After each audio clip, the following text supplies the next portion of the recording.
मैं हूं आपके साथ शिपवन शर्मा। तो चलिए शुरुआत करेंगे बुलेटिन की। जम्मू कश्मीर विधानसभा के स्पीकर अब्दुल रहीम राठर ने वक्फ बोर्ड बिल की कड़ी निंदा करते हुए इसे संविधान की धारा 25 का सरासर उल्लंघन करार दिया है। राठर ने कहा है कि धारा 25 धर्म के अधिकार को सुरक्षित रखती है और सरकार ने एक धर्म में दखलंदाजी की है जो कि सरासर असंवैधानिक है। उन्होंने बताया कि नेशनल कॉन्फ्रेंस इस बिल का कड़ा विरोध करती है। दूसरी तरफ जम्मू कश्मीर विधानसभा के बजट सत्र के दूसरे चरण पर पूछे गए सवाल के जवाब में राठर ने बताया कि हर सदस्य को उसकी बात सदन में रखने का पूरा मौका दिया जाएगा। सरकार क्यों मुदाखलत करेगी? लिहाजा मैं समझता हूँ ये राइट टू रिलीजन है हमारे इंडियन कॉन्स्टिट्यूशन में आर्टिकल 25 में जो गारंटी किया गया है राइट टू रिलीजन, ये उसकी मुदाखलत है। ये मुस्लिम पर्सनल लॉ में मुदाखलत है। इसलिए ये अगर इसकी मुखालफत की है बहुत अच्छी एक बड़ी तादाद में पार्लियामेंट के मेंबर की एक बड़ी तादाद में, तो उनकी उससे तो आपको जाहिर है कि इसके साथ एक आवाम का एक बड़ा हिस्सा इस कानून के साथ नहीं। हम तो इसके खिलाफ हैं, इस कानून के खिलाफ हैं, लेकिन हम यहाँ पर कुछ कर नहीं सकते। कानून तो पार्लियामेंट ने पास किया। ये तो कहते हैं तो दलीलें पेश की जा रही हैं क्योंकि अब कानून पास उन्होंने किया है, वो कहते हैं कि ऐसा हो रहा था वैसा हो रहा था। वैसे भी हर जगह वक्फ बोर्ड बने हुए हैं, वो अपने प्रॉपर्टी को देख रहे हैं, वो देखने उनको मौका दिया जाना चाहिए था अपनी प्रॉपर्टी को खुद मैनेज करने का। हमारी तो मुकम्मल तैयारी है। हर एक मेंबर को अपनी बात कहने का मुकम्मल हक है वहाँ हाउस में। हम उनको पूरा मौका दे देंगे, ठीक तरह से वो अपनी बात वहाँ पर कहें, बशर्ते कि वो कवायद का एहतराम करें। कवायद के तहत जो भी वो बात लाना चाहते हैं तो ला सकते हैं, उसमें कोई दिक्कत नहीं है। अभी तक तो हाउस का मैक्सिमम की जो कार्रवाई है वो तो हो गई है, बजट पास हुआ, बाकी चीजें हुई। हमने मुकम्मल आज़ादी दे दी है अपने मेंबरों को वहाँ पर बात करने की। आगे भी जो 2-3 दिन है, अब 7 तारीख को असेंबली फिर लग रही है, 7, 8 और 9 इन दिनों में और भी जो बिजनेस आएगा हम अपने ऑनरेबल मेंबरान को वहाँ पे बात करने का मुकम्मल मौका दे देंगे। जो भी काम आवाम के मफादात में हो हम उसकी हौसला अफजाई करेंगे। तो चलिए आपने सुना किस तरीके से इस वक्फ संशोधन बिल का कड़ा विरोध किया जा रहा है और अलग अलग पार्टियां अलग अलग तरीके से अपनी प्रतिक्रिया देते सामने नजर आ रहे हैं। इसी बीच आगे बढ़ जाएंगे जहां पर जम्मू कश्मीर के हवाले से बात की जाए तो एलजी प्रशासन द्वारा कुछ तबादलों का जो नोटिस है वो जारी किया गया था। एक ऑर्डर सामने आया था 2 दिन पहले, ईद के दिन ये ऑर्डर सामने आया जिस पर कि अब नेशनल कॉन्फ्रेंस ने कड़ा विरोध किया है।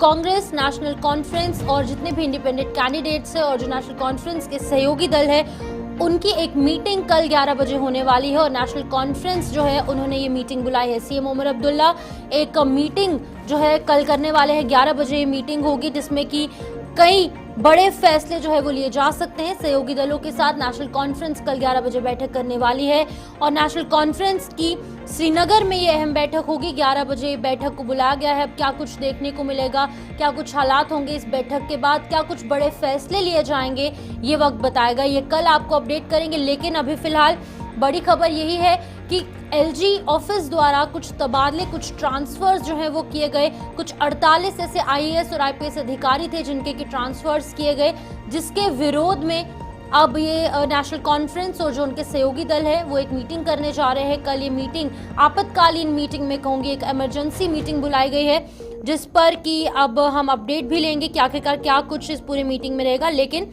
आपको पूरी जानकारी देना चाहूंगी जहां पर उमर अब्दुल्ला ने एक emergency national conference legislative party meeting जो है वो बुलाई है एलजी के ट्रांसफर के ऑर्डर के बाद। हमारे साथ हमारे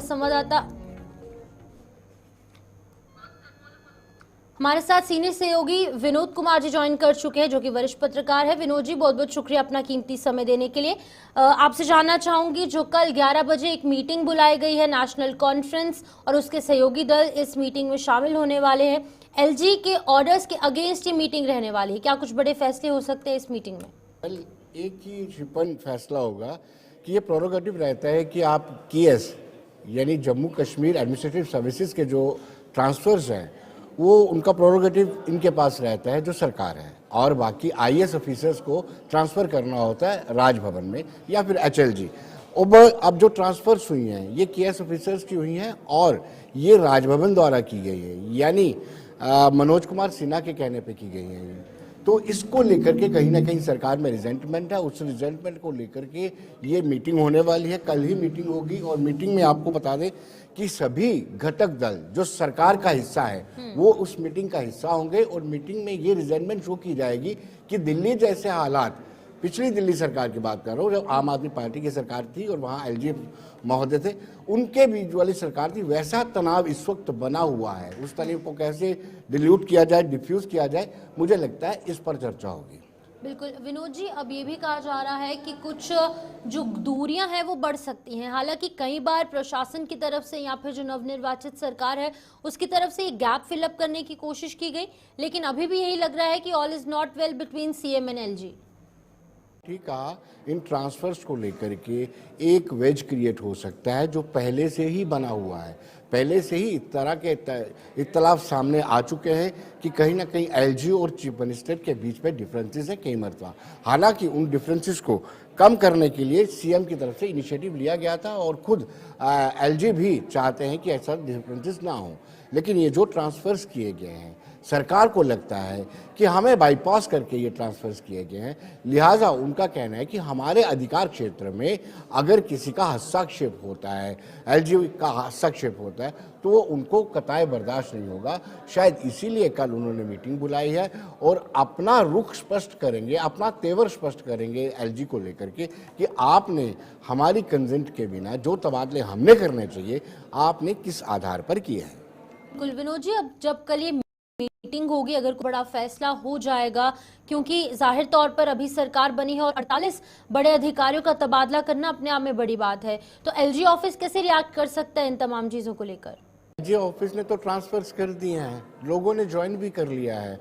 अब ये वो कहते हैं कि सांप निकल गया, लकीर पीटने वाली बात है। लकीर को कितने तरीके से पीटा जा सकता है, किस तरीके से पीटा जा सकता है, आगे से सांप ना निकले, लकीर पीटने की जरूरत ना पड़े, इसको सुनिश्चित करने के लिए कोई बड़ी स्ट्रेटेजी बनाई जा सकती है। कोई ऐसी रणनीति बनाई जा सकती है कि सरकार से लिखित में लिया जाए कि वो नॉन गेस्टेड क्षमा कीजिए JKAS के तबादले ना करें जो उनका अधिकार क्षेत्र में है। IAS जो UPSC क्वालिफाइड है उनके ही ट्रांसफर्स करें। लेकिन विनोद जी, आपको क्या लगता है कि अगर एलजी ऑफिस और नवनिर्वाचित सरकार को कॉन्सेंट में लेती, उनसे एक बार डिस्कशन के बाद ये तमाम ट्रांसफर करती, क्योंकि ईद में सभी लोग बिजी थे और ईद की सेलिब्रेशन कर रहे थे और उस बीच में ये ऑर्डर आ जाता है, तो अगर कॉन्सेंट में लेती, साथ में बातचीत कर ये तमाम ट्रांसफर होती, तो एक जो वेज जिस चीज़ की आपने बात की, जो गैप फिलअप नहीं हो पा रहा, ये हो सकता था। बिल्कुल, लेकिन ये नहीं है कि ट्रांसफर्स ऐसी की है गैर जरूरी। अगर आप उन ट्रांसफर्स के ऑर्डर को आप ठीक से पढ़ें, उस ट्रांसफ़र ऑर्डर को आप ठीक से पढ़ेंगे, आपको पता चलेगा कि काफ़ी लंबे समय से जो लोग एक ही जगह पे लंबे स्टे थे उनको बदला गया है। तो ट्रांसफर्स को ये नहीं कहा जा सकता कि जेन्युइन नहीं थे, जेन्युइन है, लेकिन वक्त और अधिकार क्षेत्र ये एक दो बिंदु हैं जिन पर कल चर्चा हो सकती है। ठीक है, तो आपको क्या लगता है कि कोई बड़ा फैसला हो सकता है कल विनोद जी? रिजेंटमेंट शो की जा सकती है और कहा जा सकता है एलजी को, राजभवन को कहा जा सकता है, एलजी से कहा जा सकता है कि आप जो हमारा अधिकार क्षेत्र है एटलीस्ट उसमें आप हस्तक्षेप ना करें, इंटरफेयर ना करें। जी बहुत बहुत शुक्रिया, आपने अपना कीमती समय हमें दिया और ये तमाम जानकारी दर्शकों तक साझा की।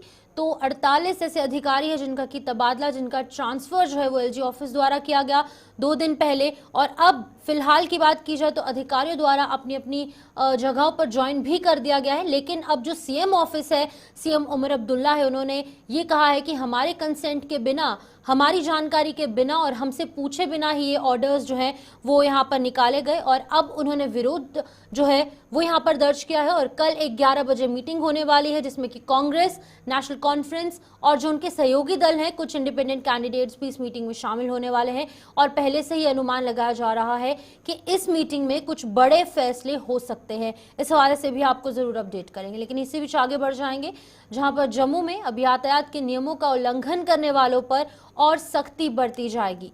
जिला मजिस्ट्रेट ने ट्रांसपोर्ट डिपार्टमेंट के अधिकारियों के साथ बैठक कर कुछ जरूरी दिशा निर्देश जारी किए हैं। बैठक में लिए गए फैसलों के मुताबिक बिना हेलमेट के 2 पहिया वाहन चालकों और बिना सीट बेल्ट के चालकों को पेट्रोल डीजल न देने के दिशा निर्देश पेट्रोल पंप संचालकों को दे दिए गए हैं। संचालकों को इस आदेश का सख्ती से पालन करने को कहा गया है और अब एक बार फिर से यही एक ऑर्डर जो है वो रिवाइव हुआ है और पहले भी इस तरीके के ऑर्डर सामने आए हैं जहां पर अब जो ट्रैफिक रूल्स को वायलेट करेगा उस पर सख्ती बरती जाएगी। तो जो यहाँ पर डिस्ट्रिक्ट मजिस्ट्रेट है यानी कि डीसी है, उन्होंने ट्रांसपोर्ट डिपार्टमेंट के जो तमाम ऑफिशियल्स हैं उनके साथ एक इम्पॉर्टेंट मीटिंग की है। उन्हें ये साफ तौर से कहा गया है कि इस बैठक में जो बड़े फैसले लिए गए हैं, जिसमें कि एक महत्वपूर्ण फैसला ये भी है कि जो भी हेलमेट के बिना पेट्रोल पंप पर जाकर फ्यूल भरवाने की कोशिश करेगा उसे फ्यूल उपलब्ध नहीं करवाया जाएगा और बिना सीट बेल्ट के चालकों को भी पेट्रोल और डीजल नहीं दिया जाएगा। तो इन तमाम जो रूल्स एंड रेगुलेशंस है इनका फॉलो कैसे करवाना है वो तमाम अधिकारियों को कहा गया है और जितने भी पेट्रोल पंप्स हैं उनको भी साफ तौर से अब बहुत जल्द आदेश जो है वो जारी कर दिए गए हैं और ये भी कहा गया है कि सभी लोगों को इस आदेश का, इस ऑर्डर का, इस नोटिस का पालन करना होगा। शिल्पा शर्मा हमारे साथ ज्वाइन कर चुकी हमारी संवाददाता। शिल्पा, आप बताइएगा, ये पहली बार नहीं है जब ऑर्डर निकला है, लेकिन इसको ग्राउंड जीरो पर लागू कैसे करना है वो एक बहुत बड़ी चुनौती सामने आएगी। देखिए, इससे पहले भी श्रीनगर की अगर मैं बात करूं तो वहां पर क्या ऑर्डर निकाला गया था, जहां पर साफ तौर पर कहा गया था कि अगर कोई भी बिना हेलमेट या फिर सीट बेल्ट के आता है तो उसे पेट्रोल नहीं दिया जाएगा।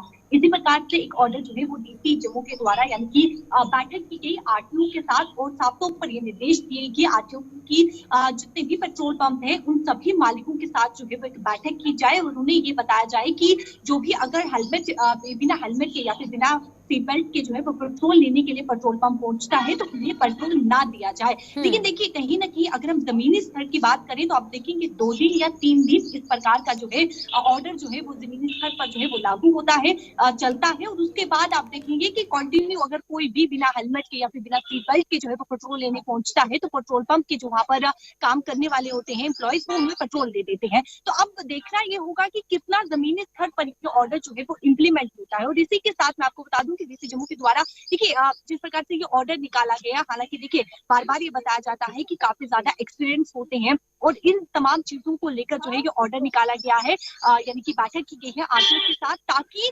जो एक्सीडेंट हो रही है, जो सड़क हादसे हो रहे हैं उनमें कमी हो। और साथ ही साथ डीसी जम्मू के द्वारा ये भी कहा गया है कि जो सड़कें जिनमें गड्ढे हैं उनकी भी मरम्मत करवाई जाए और साथ ही साथ जो रूरल एरियाज है वहां पर अगर ट्रैफिक का नियम उल्लंघन जो है वो किया जाता है, यानी कि अगर कोई वाहन जो है वो सवारी ज्यादा लेकर जा रहा है या फिर उल्लंघन कर रहा है तो उन पर भी सख्त जो है वो कार्रवाई की जाए। और साथ ही साथ जो सड़कें खराब है, राष्ट्रीय राजमार्ग पर जो सड़कें खराब है उनकी भी जो है वो मरम्मत करवाई जाए ताकि सड़क हादसों से जो है वो बचा जाए। इन तमाम चीजों को लेकर आरटीओ के साथ बैठक तो की गई, लेकिन अब आने वाले समय में देखना होगा कि कब तक ये इम्प्लीमेंट होता है और कितना ये इम्प्लीमेंट होता है। जरूरी ये है कि कितने समय तक इम्प्लीमेंट होता है, क्योंकि जैसे मैंने पहले कहा कि 2 दिन तक आप देखेंगे कि ऑर्डर को जो है वो फॉलो किया जाएगा। हेलमेट के साथ जो है तेल दिया जाएगा, बिना सीट बेल्ट के अगर कोई तेल लेने आता है तो तेल नहीं दिया जाएगा, लेकिन कब तक ये फॉलो किया जाएगा वो देखना बहुत जरूरी है। शिल्पा, लेकिन एक ऑर्डर ये भी सामने आया था कि अब जो फाइन इम्पोज होगा वॉयलेटर्स पर वो 10 गुना ज्यादा हो चुका है, यानी कि जब 100 रुपए का किसी को फाइन हुआ करता था, अब एक ऑर्डर, एक नोटिस जारी किया गया था, अब उसे 1000 रुपए का फाइन होगा अलग अलग तरीके के उल्लंघनों के चलते। लेकिन इस तरीके से फाइन इम्पोज करना अधिक मात्रा में और पेट्रोल डीजल ना उपलब्ध करवाना, क्या कुछ लगता है कि क्या ये हेल्प कर पाएगा ट्रैफिक रूल्स को फॉलो करने में? देखिए, जिस प्रकार से चालान की जो है यानी कि उसे और ज्यादा बढ़ा देना और कहीं ना कहीं जो ये ऑर्डर अब निकाला गया है, ऑर्डर के साथ जब बैठक की गई है तो जब ये निर्देश उन्हें दिया गया है तो कहीं ना कहीं आम जनता को भी ये समझना होगा, क्योंकि अगर आम जनता एक कदम आगे बढ़ाती है तो ही ऑर्डर इम्प्लीमेंट होगा। क्योंकि ऑर्डर तो निकाले जाते हैं और वो मानना ना मानना वो आम जनता पर है और कितना ये आम जनता मानती है वो आने वाले समय में देखना होगा। तो इन तमाम 2 चीजें जो आपने यहाँ पर बताई है तो हो सकता है कि आम जनता पर इसको लेकर प्रेशर पड़े और कहीं ना कहीं आम जनता ये समझे, जो भी लोग या फिर जो भी युवक, खासतौर पर यूथ आप देखेंगे कहीं ना कहीं बिना सीट बेल्ट के या फिर बिना हेलमेट के जो है वो बाइकों पर घूमते हैं, गाड़ियों में घूमते हैं, तो उन पर ये अगर इस चीज का दबाव पड़ता है तो आने वाले समय में ये ऑर्डर जो है वो काफी ज्यादा इम्प्लीमेंटेड होते हुए जो है वो जमीनी स्तर पर नजर आएगा। लोगों की रिस्पॉन्सिबिलिटी काफी ज्यादा है, क्योंकि अगर उन्हें ज्यादा फाइन नहीं देना, अगर उन्हें अपनी जान की परवाह है, लोगों की जान की परवाह है, अपनों की परवाह है, तो वो इस तरीके से ट्रैफिक रूल्स को वॉयलेट नहीं करेंगे। तो लोगों की कितनी बड़ी जिम्मेदारी, उन्हें कितना समझना जरूरी है। देखिए, आम जनता की जिस प्रकार से मैंने कहा कि अगर एक स्टेप जो है वो आम जनता आपकी उठाती है तो ये ऑर्डर जरूर जो है वो पूरी तरीके से सफलतापूर्वक ये ऑर्डर रहेगा। लेकिन अभी भी कई यूथ ऐसे हैं, कई आप देखेंगे नौजवान ऐसे हैं जो कि बिना हेलमेट के घूमते हैं और आप देखेंगे चालान से बचने के लिए अपना जो यानी कि जो स्कूटी का नंबर प्लेट है उन्हें या फिर बाइक का जो नंबर प्लेट है उसे जो है वो मास्क से कवर कर देते हैं या फिर बैग से कवर कर देते हैं ताकि उनका चालान ना कटे। ठीक है शिल्पा, बहुत बहुत शुक्रिया तमाम जानकारी देने के लिए। शिल्पा शर्मा यहाँ पर अपडेट कर रही थी किस तरीके से अब और ज़्यादा फाइन इम्पोज होगा और जो भी बिना सीट बेल्ट के जो गाड़ी ड्राइव कर रहे होंगे यानी कि 4 व्हीलर या फिर जो 2 व्हीलर पे जो लोग होंगे अगर वो बिना हेलमेट के ड्राइव कर रहे होंगे तो अब उन्हें तमाम पेट्रोल पंप्स पर फ्यूल उपलब्ध नहीं करवाया जाएगा। और आरटीओ के साथ एक इम्पॉर्टेंट मीटिंग हुई और इस इम्पॉर्टेंट मीटिंग में तमाम बड़े फैसले लिए गए। अब बात यह है कि इनकी इम्प्लीमेंटेशन ग्राउंड लेवल पर कैसे होगी वो एक बड़ा सवाल है, वो एक बहुत बड़ा चैलेंज सामने आ सकता है। लेकिन अब सांबा की भी बात करेंगे जहां पर सांबा में नेशनल हाईवे पर पुलिस ने पशु तस्करी की एक बड़ी कोशिश को नाकाम किया है। पुलिस ने एक ट्रक से कश्मीर ले जाए जा रहे 19 गौवंश को मुफ्त जो है वो करवाया है। इस ट्रक से 2 राज्यों की नंबर प्लेटें भी बरामद की गई हैं। पंजाब की नंबर प्लेट ट्रक पर लगाई गई थी और इसकी तलाशी लेने पर भीतर से गुजरात की 2 नंबर प्लेटें बरामद की गई। ट्रक को घगवाल नाके पर रोका गया था लेकिन चालक नाका तोड़कर भाग निकला और जतवाल पहुंचने पर यह ट्रक ड्राइवर के साथ टकरा गया और चालक मौका पाकर फरार हो गया, जिसकी तलाश में पुलिस जो है वो जुटी हुई है। तो ये जो तस्वीरें आपके सामने हैं ये सांबा की देर रात की तस्वीरें हैं जहां पर एक नाका इंपोज किया गया था। नाके के तहत जो पुलिस है वो अपनी रूटीन चेकअप कर रही थी लेकिन वहां पर एक बहुत बड़ी पशु तस्करी बोवाइन स्मगलिंग की एक कोशिश को नाकाम किया गया है। मैं बड़ी सफलता इसे कहूंगी क्योंकि एक बड़ी सफलता हासिल हुई है। गगवाल पुलिस स्टेशन के अंदर जो SHO हैं या फिर जो तमाम जो पुलिस वाले हैं जो कर्मचारी हैं उनको बड़ी सफलता हासिल हुई है। 9 गौवंश को यहाँ पर रेस्क्यू किया गया है और एक पंजाब की नंबर प्लेट, गुजरात की नंबर प्लेट और इसके सहित 3 नंबर प्लेट्स जो है वो बरामद की हैं। ऋषि खजूरिया हमारे संवाददाता सांबा से ज्वाइन कर चुके हैं। ऋषि, पूरी जानकारी दीजिएगा। एक बड़ी सफलता हासिल हुई है सांबा पुलिस को एक बार फिर से बोवाइन स्मगलिंग के तहत। देखिए, बिल्कुल जिस तरह से सांबा पुलिस ने ये सफलता हासिल की है तो यहाँ पर साफ तौर पर जाहिर होता है कि जो इन तमाम पशु तस्करों की जो मंशा है वो यहाँ पर यही है कि यहाँ से ज्यादा पशुओं की तादाद को यहाँ से स्मगल किया जाए। और कहीं ना कहीं यहाँ पर हम लगातार देख रहे हैं कि पुलिस की एक योजनाबद्ध तरीके से जो काम करने की जो प्रक्रिया हमें देखने को मिल रही है एंटी बोवाइन स्मगलिंग, उसमें लगातार पुलिस को सफलता मिल रही है। और जब ये गाड़ी जो कि पंजाब के एक अलग इलाके से आ रही थी, ये टुवर्ड जम्मू की ओर जा रही थी और जब घगवाल जो कि जिला सांबा का ये एंट्री पॉइंट है, यहाँ पर जब ये गाड़ी पहुंचती है तो पुलिस इस गाड़ी को इंटरसेप्ट करने की पूरी कोशिश करती है। ये बड़ा ट्रक जिसमें लगभग 19 बोवाइन जिन्हें गोवंशकों को यहाँ पर जो है लोड किया था और उन्हें ब्रूटली तरीके से लोड करके इन्हें स्मगल किया जा रहा था। और पुलिस ने जब इस गाड़ी को रोकने की कोशिश की तो यहाँ पर जो तस्कर है वो पुलिस को चकमा देते हैं और यहाँ से कुछ दूरी पर आगे निकल जाते हैं। लेकिन पुलिस की एक्टिव पार्टी यहाँ पर जब वो आगे बढ़ती है, इस गाड़ी को इंटरसेप्ट करती है और उसके बाद अनफॉर्चुनेटली इसमें ये देखने को मिला कि जो तस्कर थे ये मौके से भाग गए। लेकिन इसमें सवाल ये था कि जो गाड़ी इस्तेमाल में लाई गई, इस गाड़ी की अलग अलग नंबर प्लेट्स हैं। देखिए, जो नंबर प्लेट आगे लगी हुई है वो पंजाब की नंबर प्लेट है, अंदर राजस्थान नंबर की प्लेट पड़ी हुई है, गुजरात नंबर की प्लेट पड़ी हुई है। तो यहाँ से साफ जाहिर होता है कि इनकी मंशा जो है वो कहीं ना कहीं इस तरह की वारदातों को अंजाम देने की मंशा है। ये चीज तो क्लियर हो जाती है। लेकिन पुलिस ने मौके पर पहुंचकर इन बोवाइंस को रेस्क्यू किया, रेस्क्यू करके सेफ जगह पर पहुंचाया। लेकिन इसी के साथ पुलिस ने BNS के तहत जो वो इसमें कार्रवाई करते हुए गाड़ी को जिस तरह से सीज किया है तो जल्द तस्कर की तलाश की जाए। अब तस्कर इसमें कितने थे ये भी अभी तक कुछ नहीं पता है, लेकिन पुलिस तस्करों की जो तलाश है ये लगातार कर रही है। लेकिन इसमें एक बताया जा रहा है कि गौवंश की मृत्यु भी हुई है। तो टोटल जो 19 का आंकड़ा बताया जा रहा है उसमें एक की मृत्यु होना, ये कहीं ना कहीं साफ तौर पर दर्शाता है कि हमारे सेंटिमेंट्स कहीं ना कहीं लगातार हर्ट हो रहे हैं। लेकिन इसमें पुलिस को एक्टिव तरीके से काम करने की जरूरत है। हमने लगातार SSP सांबा वीरेंद्र सिंह मनहास जी से बात की है, उनका भी ये कहना है कि हमारी यही एक कोशिश है तत्वों को अंजाम देने वाले जो शरारती तत्व हैं, खासतौर पर नशा तस्कर हो या फिर पशु तस्कर हो, इनकी धरपकड़ करनी है। इसी मोटिव से पुलिस काम कर रही है और रातों में लगातार आप देख रहे हैं कि अलग अलग इलाकों में पुलिस की टीमें गश्त कर रही हैं, नाकास भी लगाए जा रहे हैं। लेकिन इनका मॉडस ऑपरेंडी जो है वो लगातार ये दर्शा रहा है कि ये जो है यहाँ से निकलने की फिराक में रहते हैं। क्यों निकलते हैं, क्यों स्मगलिंग की जाती है, ये आप सब लोग अच्छे से जानते हैं। इसके ऊपर हम ज्यादा टिप्पणी नहीं करेंगे, लेकिन फिलहाल यहाँ पर जो माहौल खराब करने की इन तस्करों द्वारा कोशिश की जा रही है, उसमें लगातार पुलिस जो अपना अहम रोल निभाकर इनके मंचाओं के ऊपर पानी भी फेरती नजर आ रही है। और इसी तरह से ये बड़ा पशु तस्करी का प्रयास जो है ये पुलिस ने विफल कर दिया जतवाल इलाके में। ऋषि, अब अक्सर ये खबरें सामने आती हैं, आए दिन ये खबरें सामने आती हैं कि पशु तस्करी हो रही है और अन्य तरीके की इलीगल एक्टिविटीज़ हो रही हैं, लेकिन क्या कुछ लगता है कहाँ पर थोड़ी सी कमी रह रही है कि आखिरकार प्रॉपर तरीके से फुल स्टॉप नहीं लग पा रहा है बोवाइन स्मगलिंग पर, क्योंकि हमारे रिलीजियस सेंटिमेंट्स भी इससे जुड़े हुए हैं जब बोवाइन स्मगलिंग की बात आती है। देखिए, सबसे पहले मैंने इसके ऊपर पहले भी कई बार अपडेट किया कि जो लखनपुर प्रवेश द्वार है वहां पर स्कैनर्स लगाने की बात की गई थी। जो भी एसेंशियल सप्लाईज की गाड़ियां आती हैं लखनपुर प्रवेश द्वार से एंटर होकर जम्मू कश्मीर में दाखिल होती हैं, वहां पर अगर हर गाड़ी की गहनता से जांच हो, स्कैनर्स वहां पर लगाए जाएं, तो उसमें पता चल पाएगा कि आखिर इस गाड़ी में क्या लोड होकर जा रहा है। अब ये कहां किस इलाके से गाड़ियां भरकर लाई जाती हैं, इसको लेकर तो कोई नहीं कह सकता। ये तो इसमें या सरकार बता सकती है या फिर पुलिस बता सकती है, लेकिन यहाँ पर फुल स्टॉप लग सकता है अगर यहाँ पर कड़ी सुरक्षा व्यवस्था जो वो चाक चौबंद कर दी जाए। लेकिन अभी तक स्कैनर्स वहां पर इंस्टॉल ना होना, ये भी कहीं ना कहीं एक चूक जो वो मानी जा सकती है। लेकिन यहां पर जब पता है कि यहां पर देश के अलग अलग हिस्सों से गाड़ियां भरकर लाई जाती हैं, तो मुझे लग रहा है कि अगर वहां पर कार्रवाई को अंजाम दिया जाए तो यहां पर काफी हद तक पशु तस्करी के ऊपर रोक लग सकती है। दूसरा ये कि जब तस्करी हो जाती है तो इसमें अगर कानून में संशोधन किया जाता है, सख्त कानून लाया जाता है, तो जो तस्कर है उनकी बेल नहीं होगी, जो गाड़ियां सीज की जाती हैं वो गाड़ियां भी रिलीज नहीं होंगी। ये चीजें हैं, अगर ये अमल में लाई जाती है तो तस्करी के ऊपर काफी हद तक लगाम लग सकती है। लेकिन इसमें लोकल एंड्स पर अगर बात करें तो आज के वक्त में ये तस्कर जो है वो चोरियां भी कर रहे हैं, अलग अलग इलाकों में लोगों के कऊ शेड से पशु चुराते हैं, वहां से स्मगलिंग करते हैं, एक विशेष ठिकाने तक गाड़ियां पहुंचाते हैं और एक एक करके वहां से निकालने की ये कोशिश करते हैं। ठीक है, ओके ऋषि, बहुत बहुत शुक्रिया तमाम जानकारी देने के लिए। ऋषि खजूर यहाँ पर अपडेट कर रहे थे कि 19 गौवंश को रेस्क्यू किया गया है और एक बड़ी सफलता हासिल हुई है जटवाल पुलिस को। और यहाँ पर मैं कहूँगी कि लगातार ये कुछ प्रयास जो हो रहे थे उनको विफल किया गया है और 19 गौवंश को रेस्क्यू किया गया है। तो इसी बीच फिलहाल के लिए जम्मू कश्मीर के इस खास बुलेटिन में इतना ही। दीजिए इजाजत, नमस्कार।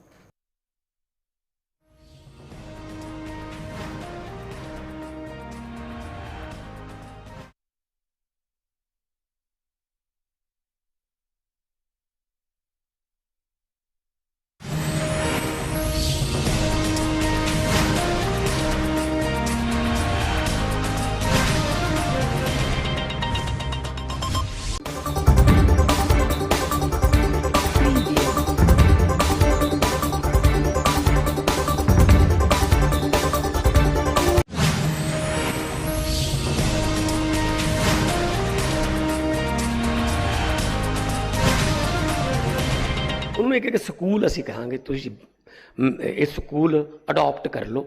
ਤੁਸੀਂ ਹਫਤੇ 'ਚ ਇੱਕ ਦਿਨ ਉੱਥੇ ਸਕੂਲ 'ਚ ਜਾ ਕੇ ਆਉਣਾ, ਬੱਚਿਆਂ ਨਾਲ ਗੱਲਾਂ ਕਰਨੀਆਂ ਬਸ। ਜੇ ਕਿਸੇ ਨੇ ਪੁਲਿਸ 'ਚ ਜਾਣਾ ਤੁਸੀਂ ਦੱਸ ਦੇਣਾ ਭਈ ਪੁਲਿਸ 'ਚ ਐਂ ਜਾਈਦਾ ਹੁੰਦਾ, ਮੈਂ ਵੀ ਪੁਲਿਸ 'ਚ ਐਂ ਗਿਆ ਸੀ, ਆਹ ਟੈਸਟ ਹੁੰਦਾ, ਆਹ ਗੱਲ ਹੁੰਦੀ ਹੈ। ਉਹ ਬੱਚੇ ਦਾ ਹੌਸਲਾ ਵੱਧਦਾ, ਮੈਨੂੰ ਪੁਲਿਸ ਦੱਸ ਕੇ